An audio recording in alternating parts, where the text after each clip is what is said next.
Welcome back. Now let's go into market reports, local and international business news for today. Federal government has released 570 billion naira to the 36 states to expand livelihood support to their citizens, President Bola Tinubu announced on Sunday.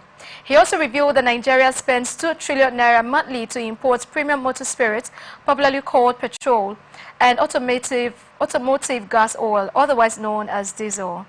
Tinubu stated this during his nationwide protest to Nigerians as he disclosed that 9.1 trillion naira was accumulated as total fiscal revenue to the federal government's coffers during the first half of 2024, marking a significant increase from what was earned by the previous administration.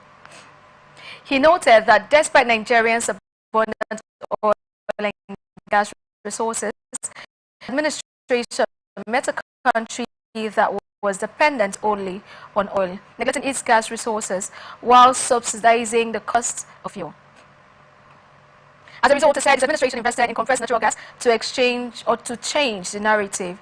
He said his administration would distribute 1 billion kits of extreme low or no cost to commercial vehicles that transport people and goods and who currently consume 80% of the imported petrol and diesel. While licensed individuals have been importing diesel into Nigeria, the Nigerian National Petroleum Company Limited remains the sole importer of petrol into the country. Despite being the largest oil producer in Africa, Nigeria depends on imported petroleum products due to low refining capacity. The president explained that there had been a reduction in Nigerians' debt burden, with revenue on debt service declining from 97% in to 68% in 2024. According to the president, the debt reduction has provided the country with greater financial freedom, allowing for increased spending on essential social services such as education and healthcare. He said this financial relief has enabled the state and local governments to receive the highest from the federal accounts in the nation's history.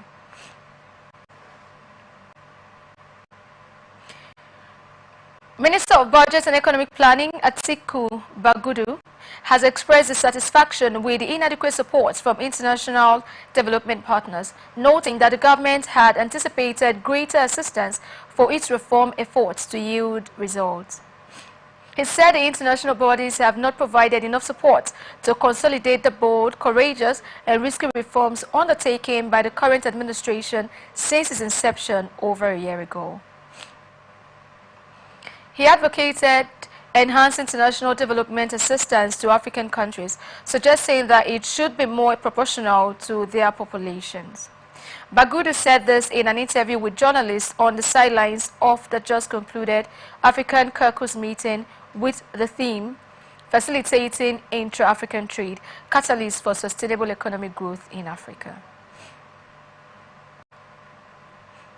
The African Caucus, established in 1963, aims to strengthen the voice of African governors in the Bretton Woods institution and development issues pertinent to Africa. Representing all 54 African countries, the Caucus meets twice yearly to consolidate views and convey them to the IMF and World Bank through a memorandum. According to investigative reports, Nigeria has secured a total of $4.95 billion in loans from the World Bank under the administration of President Bola Tinubu.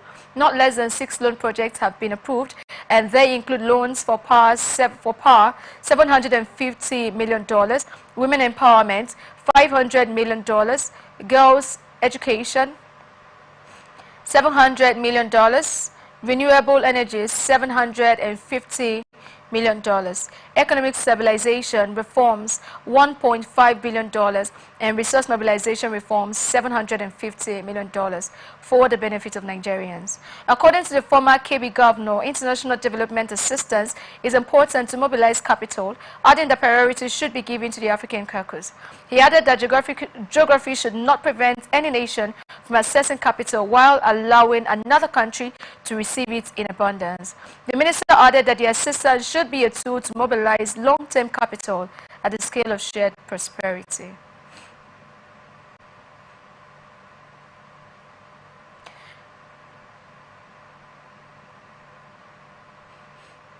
OPS, others the cry hunger protest, fear investment, organized private sector, and economic experts have decried the adverse impact of the national hungry protests on the Nigerian economy, stressing that the exercise would lead to investment plunge. According to them, investors may suspend some of their investments if they do not see an end in sight to the ongoing protests in Nigeria. The president of the Lagos Chamber of Commerce and Industry, Gabriel, said the protests would shake business confidence in Nigeria. The hashtag End Bad Governance in Nigeria protest, which began on August 1st across the country, resulted in the closure of small businesses and financial institutions. It also said investors would not make any middle or long-term investment as they remain unsure if the economic situation would remain the same by the end of the year. The director of the Center for Promotion of Private Enterprise, Dr. Muda Yusuf, said the protest had troubling outcomes. He said the continued protests would elevate risk to life and properties in addition to the country's economic losses. Yusuf criticized how major sectors driving the Nigerian economy were either completely or substantially shut in the last 4 days of the protest, including financial services, maritime trade and the commerce, transportation, entertainment, ICT, and hospitality. The CPPE director urged the organizers of the protest to suspend the exercise to avoid a complete breakdown of the law and order.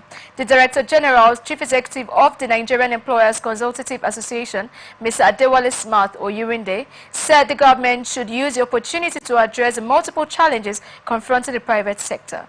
A financial analyst, Ambrose Omorodion, highlighted the compounding effects of recent rate hikes by the Central Bank of Nigeria on financial institutions, coupled with the effect of the protest. Omorodion cautioned against investing in banking stocks unless the government reconsiders its strategies, noting that despite the aid of digital tools, banks face delay due to both the protests and rate hikes.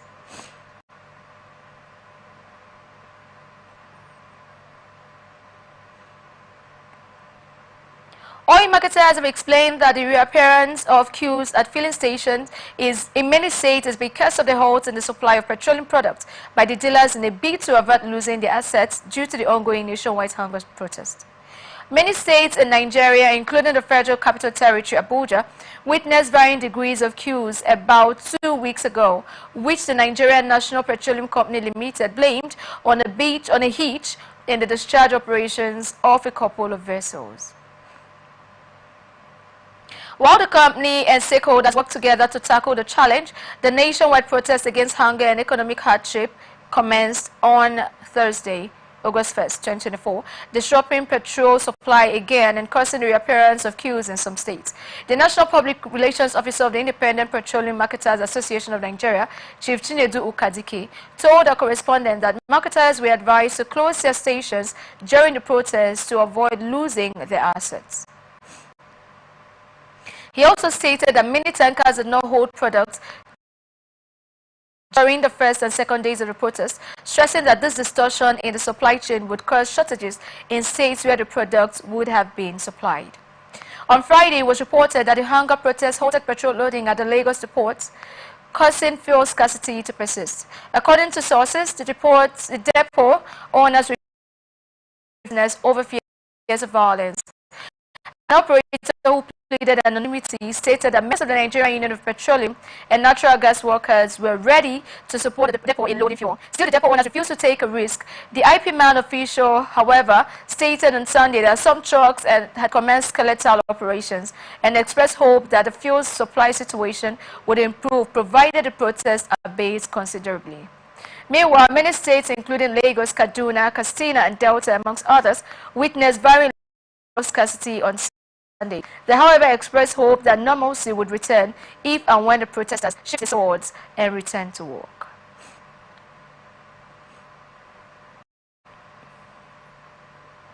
In a turbulent week for the Nigerian stock market, the all-share index and market capitalization experienced a downturn, depreciating by 0.46% and 0.19% respectively. This decline resulted in the market closing at 97,707.73 8.50 trillion naira respectively, marking a loss of 438 billion naira. During the week, investors traded a total of 3.39 billion shares, worth 52.30 billion naira in 44,814 transactions.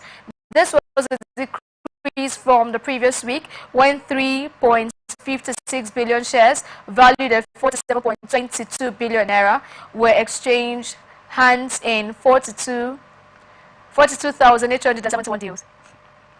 The financial services industry led the activity chart by volume with 2,875 billion shares, worth 36.99 billion naira, traded in 23,791 transactions. This accounted for 84.73% of the total value and 70.73% of the overall equity turnover volume. The oil and gas sector followed with 141.93 million shares, valued at 6.69 billion naira, exchanged 4,476 transactions. While the consumer product sector took third place with 97.31 million shares, valued at 4.5 billion naira, traded in 4,179 transactions. Fidelity Bank PLC, Unity Bank of Africa PLC and Zenith Bank PLC were the top three traded stocks by volume, contributing significantly to market activity. These companies accounted for 2.099 billion shares, valued at 28.22 billion naira across 7,603 deals, representing 61.87% of the total equity turnover volume and 53.97% of the value. There was a change in stock price movement this week, with a number of increases rising to 40 from 20 the previous week.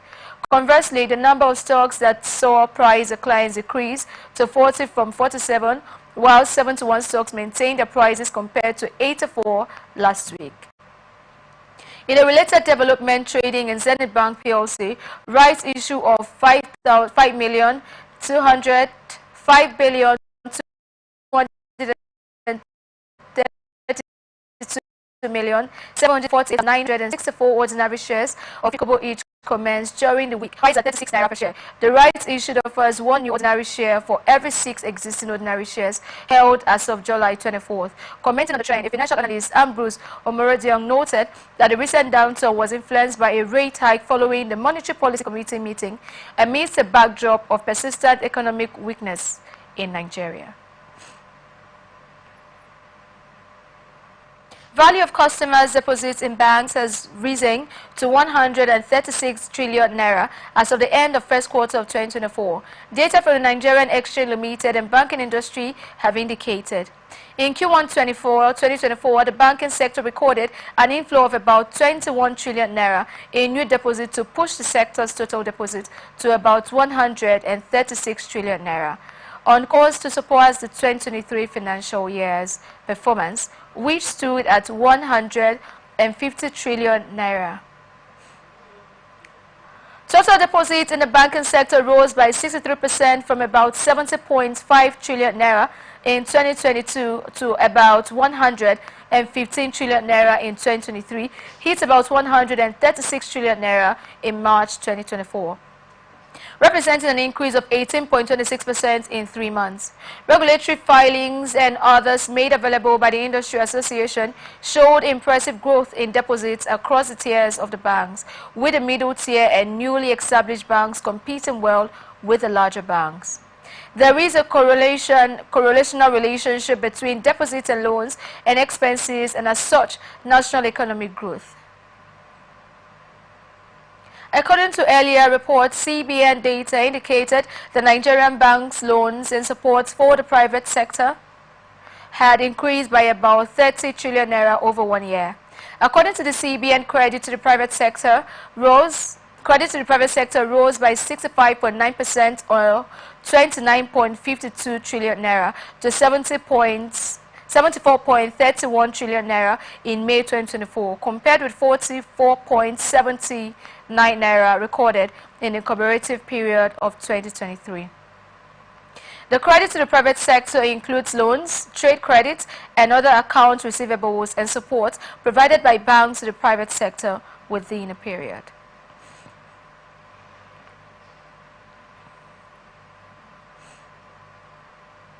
Banking stocks listed on the Nigerian exchange have lost about 1.62 trillion naira in their market capitalization since the Central Bank of Nigeria directed the banks in the country to recapitalize. In late March, the Central Bank of Nigeria directed deposit money banks to recapitalize. In the CBN recapitalization circular, commercial banks with international authorization were to increase their capital base to 500 billion naira. And national banks to 200 billion naira, while those regional authorizations were expected to achieve a 50 billion naira capital floor. Similarly, non-interest banks with national and regional authorizations are to increase their capital to 20 billion naira and 10 billion naira respectively. According to the CBN circular, only the share capital and share premium items on the shareholder found portion of the balance sheet will be recognized in this particular round of recapitalization. The Apex Bank circular said the banks are required to meet the minimum capital requirements within 24 months commencing from April 1st, 2024 and terminating on March 31st, 2026, using the options of raising additional capital, mergers and acquisition, and license charge. It was reported that to meet the new capital basis, the entire banking sector would need to raise about 3.972 trillion naira. Since the announcement, several banks have thrown their hats into the ring by asking investors to get a slice of their shares. They include Fidelity Bank, Access Holdings, Guaranty Trust Holding Company, Zenith Bank, Wema Bank, and FCMB Group. During the same period, 13 bank stocks listed on the Nigerian Exchange Limited have shed out 1.62 trillion naira from their combined market capitalization. The banking stocks include FBN Holdings, Access Holdings, Guaranty Trust Holding Company, United Bank for Africa, Zenith Bank, Wema Bank, Fidelity Bank, FCMB Group, Stanbic IBTC.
It was reported that to meet the new capital base, the entire banking sector will need to raise about 3.972 trillion naira. Since the announcement, several banks have thrown their hearts into the ring and asking investors to get a slice of their shares. They include Fidelity Bank, Access Holdings, Guaranty Trust Bank, Guaranty Trust Holding Company, Zenith Bank, Wema Bank, and FCMB Group. During the same period, 13 banking stocks listed on the Nigerian Exchange Limited have shed about 1.62 trillion naira from their combined market capitalizations. The bank stocks include FCMB Holdings, FBN Holdings, Access Holdings, Guaranty Trust Holding Company, United Bank for Africa, Zenith Bank, Wema Bank, Fidelity Bank, FCMB Group, Stanbic IBTC Holdings, Sterling Financial Holding Company, Echo Transactional Incorporated, Unity Bank, and non-interest bank, Jais Bank.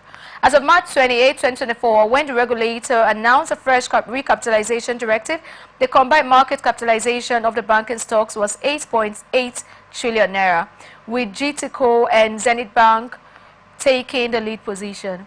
The duo maintained their pole position at the close of trading on Friday, August 2nd, but the banking stocks market cap had dipped to 6.46 trillion naira, indicating about 20.04% dip, 1.62 trillion naira loss to investors in the sector.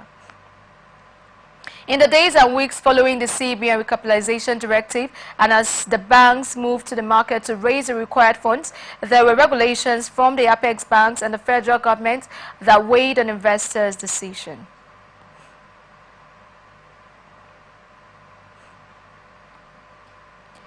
Chief Executive Officer of NGS Regulation, Olufemi Shobanjo, has called for the establishment of a unified ESG regulatory body in Nigeria. Shobanjo made this call while speaking on the theme From Vision to Action, Leading with Sustainability and ESG, Building a Sustainable Future and Green Finance at the 2024 FITC Sustainable ESG Summit. Shobanjo highlighted the urgent need for streamlined and enforceable ESG compliance across all industries. During the panel discussion, Shobanjo commended the FITC board and management, including the following of the Institute of Chartered Accountants, including the Fellow of the Institute of Chartered Accountants of Nigeria, Philip Ikazo, and the CEO of the Financial Institutions Training Center, Chizo Malize, for their innovative launch of the ESG Sustainability Institute. He noted that this initiative has provided a platform for promoting and discussing sustainability practices in Nigeria. Despite existing frameworks like the Climate Change Act and the Federal Competition and Consumer Protection Act, Shobanjo noted that challenges in regulatory compliance remained. He argued that a unified ESG regulatory body would ensure consistent compliance across industries, align with national and global standards, and enhance transparency and accountability. Shobanjo emphasized that Nigeria has the potential to set a benchmark for other African countries in ESG adoption and sustainable practices. We are open for advert placements, bookings, and commercials, and you can connect with us and watch us on our Atn socials, Facebook and YouTube, Atlantic Television Network, Instagram and TikTok, Atlantic TV Network 1, X Mali Twitter, Atlantic TV Net. Watch us live on our website, atlanticnetwork.tv. Management of the Niger Delta Development Commission has been encouraged to strengthen its corporate governance to tackle political interference. A lecturer of the Department of Political Science, Lagos State University, Professor Sylvester Ekaine, gave this advice on Friday in Lagos at the Commission's three-day retreat for the personnel of the Office of Executive Director, Corporate Service and Department of Corporate Governance and Due Process, with theme Building a Synergy for Optimal Service Delivery and Effective Corporate Governance. He noted that the people of the Niger Delta had high expectations from the Commission, urging it to be always accountable to the people. In his keynote address, the NDDC's Executive Director, Corporate Service, Honorable Ifedayo Abegunde, emphasized the need for the staff of the relevant departments and units within the NDDC to lead the charge for diligence, corporate governance, and optimal service delivery to enable the Commission to fulfill its mandate in the Niger Delta. He noted that the retreat and the masterclass program was a further testimony to determination of the Samuel Obuku-led management, as well as the governing board headed by Mr. Chinedu Ibie, to ensure that the NDDC is holistically repositioned for effective, focus-oriented, and verifiable performances in line with the interventionist agenda that impact positively on the people and communities across the Niger Delta. Also, managing partner at KPMG Nigeria, Tolupe, while speaking on the topic corporate governance, evolution, and fundamentals in the public sector, remarked that to overcome the challenge of corporate governance in the public sector, the Commission needed to develop and implement comprehensive frameworks that clearly defined roles, responsibilities, and procedures. It is worth noting that the NDDC has faced challenges due to political interference. In 2020, there were allegations of corruption involving the former MD of the Commission, Joe Inune, and the then Niger Delta Minister, Senator Godswill Akpabio.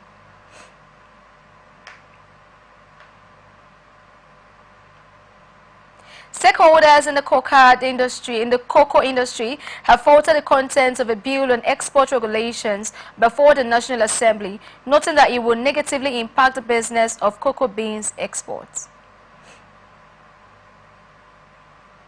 According to the stakeholders under the body, Cocoa Processors Association of Nigeria, the bill promoted by National Assembly by the National Agency for Food and Drug Administration and Control will undermine the progress made by Nigeria to earn more from the export of cocoa beans and contribute to the nation's GDP as obtainable in Cote d'Ivoire and Ghana. COPAN is the umbrella body of manufacturers engaged in processing raw cocoa beans into cocoa cake, cocoa powder, cocoa liquor, and cocoa butter for both local and international markets in Nigeria. Chairman of COPAN, Otumba Felix Oladunjoye, explained that the proposed export regulations 2024 will kill their businesses because the agency lacks both the infrastructure and human capabilities to regulate numerous exports transactions in the Nigerian sea and airports. He said that the proposed bill represents another toll gate. He cited sections 3, 4, and 17 of the proposed NAFDAC export regulations 2024 as not being business friendly.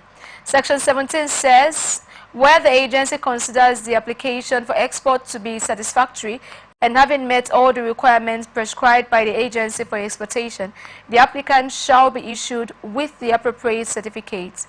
B, where the application for export is unsatisfactory, the applicant shall be informed in writing and stating the reasons for non-issuance of the applicable certificate. Oladunjoye regretted that Nigeria has been relegated to sixth position in cocoa production in the world and third in Africa behind Cote d'Ivoire and Ghana. Chairman Investment and Securities Tribunal, IST, Amos Isaac Azi, has disclosed that plans are on the way to introduce a new app for electronic filing of cases for litigants in capital markets in order to easy ways of seeking redress before the tribunal. Speaking while unveiling the Kano Zonal Office of the IST, he said it is already working with the National Judicial Council in that direction and hoping to roll the app out before the end of this year. As he said, the tribunal is taking advantage of the technological advancement as the world is going digital. Meanwhile, he explained that the tribunal was established to entertain only capital market matters or disputes with the aim to bring in the courts closer to the investors as well as ensure speedy dispensation of justice. You're watching Atn Business on Atlantic Television Network. We will be back after this break.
Welcome back to Atn Business on Atlantic Television Network. Now to the rest of our stories. European stock markets sank on Monday following in nosedives in Asia as fears rise that the U.S. economy is slowing down. In London, the FTSE 100 index fell by 2.8%, while in Paris, the CAC 40 dropped by 2.5%. In Frankfurt, the DAX slid by 3.2%. Earlier, Asia markets plummeted with Japan's Nikkei 225 down 12.4% or 4,451 points, in the biggest fall by points in history. It comes as weak jobs data in the U.S. on Friday sparked concerns about the world's largest economy. Meanwhile, the yen has been strengthening against the U.S. dollar since the Bank of Japan raised interest rates last week, making stocks in Tokyo more expensive for foreign investors. Stock markets in Taiwan, South Korea, India, Australia, Hong Kong and Shanghai all tumbled. Weaker than expected economic data from the U.S. has fueled speculations that its economy is slowing. At the same time, the U.S. Federal Reserve held off cutting interest rate last week in contrast to other central banks such as the Bank of England. While the Bank of England's first cut in interest rate is over 4 years, is widely seen as a sign the UK economy is turning a corner. If there are concerns about the U.S. economy, that can spook markets everywhere.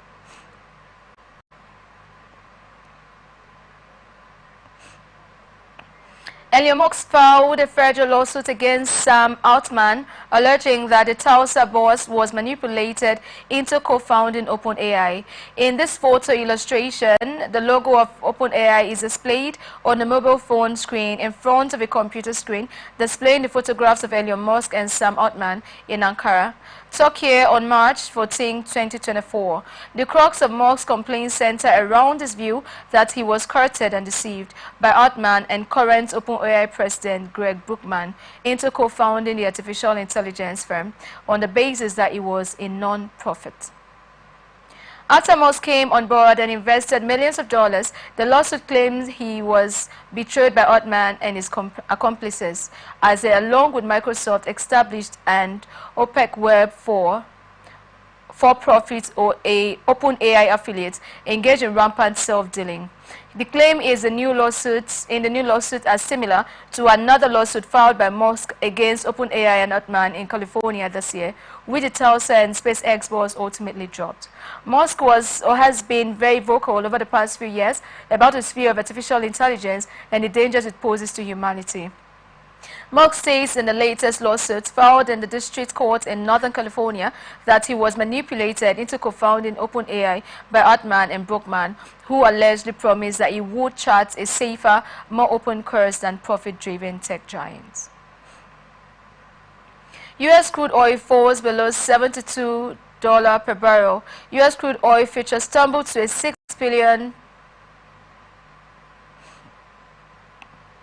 a six-month low on Monday as equity markets sold off on fears the economy might be teetering on the brink of a recession. West Texas Intermediate has largely erased its gain for the year, and Brent is now down for 2024 after trading higher for months on geopolitical risk in the Middle East and forecast that the oil market would tighten in the third quarter. The sell-off comes after U.S. job growth disappointed in July, with the unemployment rising to 4.3%, the highest level since October 2021. The U.S. manufacturing sector also contracted in July for the fourth consecutive month.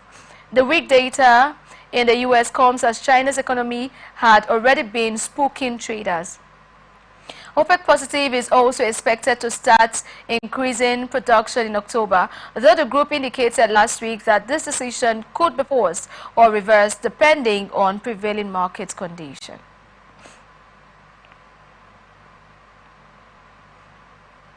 Bitcoin dipped to 49,101%, $1.10 at one point, its lowest level and first time under $50,000 since February, after trading close to $70,000 a week ago. The moves follow a broader market sell-off that began last week when a weaker than anticipated July jobs reported renewed investors' fears of a recession. Crypto stocks, Coinbase and MicroStrategy were among the hardest hit in pre-market trading. Either erased its year-to-date gain. The move followed a broader market sell-off that began last week when a weaker than anticipated July jobs reported renewed investors' fears of a recession. The tech-heavy Nasdaq Composite entered a correction. Japan stocks entered the bear market Monday after plunging more than 12% overnight, is worst one-day sell-off since 1987. On top of economic and geopolitical concerns, crypto investors have been contending with sell pressure from empty gawks, distribution and decreasing odds of a second Donald Trump presidency in the U.S. polls on Polymarket, an Ethereum-based prediction market platform, show the gap between Trump and Kamala Harris has narrowed significantly since President Joe Biden dropped out of the race on July 21st. This is where we'll wrap it up on this edition of Atn Business on Atlantic Television Network here in the city of Port Harcourt. I am Wendy Aguma. We are open for advert placements, bookings and commercials. Stay connected on ATN socials, Facebook and YouTube, Atlantic Television Network, Instagram and TikTok, Atlantic TV Network 1, X formerly Twitter, Atlantic TV Network. Watch us live on our website, Atlantic Network TV. Peace and unity are the pathways to progress. Thank you for watching and good afternoon.